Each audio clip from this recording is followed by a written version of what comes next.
Hey everybody, I'm Bill Kleinis, Malco's product specialist, and today we're going to talk a little bit about cleaning and disinfecting and how the two actually go together. First things first, we just want to cover the difference between cleaning and disinfecting, as you know, a lot of times we see those two words interchangeably used, but it's really not the case. Cleaning is just dirt and debris generally, where disinfecting, you're actually going to go in and try and kill a bacteria or a virus. That doesn't mean cleaning's not an important step. It's actually the first step to properly disinfecting. So a lot of the high-touch areas inside your vehicle are really going to be those areas that you have to clean before you disinfect properly. It's imperative that you get those surfaces as clean as possible prior to the disinfecting step because it allows full contact for your disinfectant that you're using.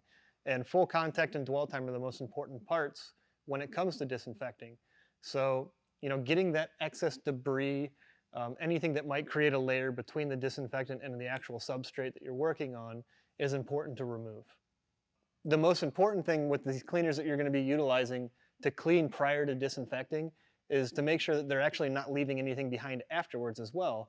So you obviously don't want to use an interior cleaner that's also going to leave behind a dressing.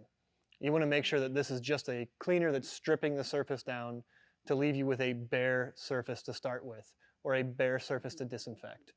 So real quick, let's cover vacuuming.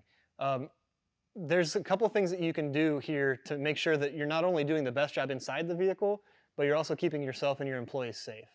And the biggest thing there is you want to make sure you've got a HEPA filter equipped on your vacuum. So it's got to be a HEPA filter rated at 13 or above. And what that's basically going to do is make sure that as you're pulling everything out of the inside of your vehicles, the contamination, the loose dirt and everything, it's not redistributing that into the air. It's keeping it contained and it's keeping it safe.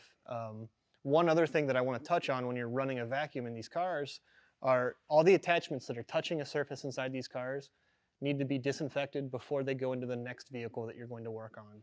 So that's just going to keep us from transferring things from one to the next.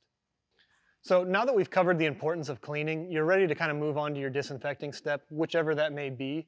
We've covered some common household cleaners that you can use. And then there's also going to be, your more professional-based things, ozone machines, steamers, extractors, certain other products that we're really not going to cover right now. But one thing that we would like to say is if you're going to use those other machines, those other products, just know the ins and outs of those so that you're delivering your customers the best product that you can. So whether or not you're doing this for your own personal vehicle or offering it as a service to disinfect other people's vehicles, make sure that you're following the proper order, just so you're delivering the best end-all result to whether your customer or yourself. And as always, if you have questions, by all means, reach out to us. We'd love to hear from you. And please like and subscribe.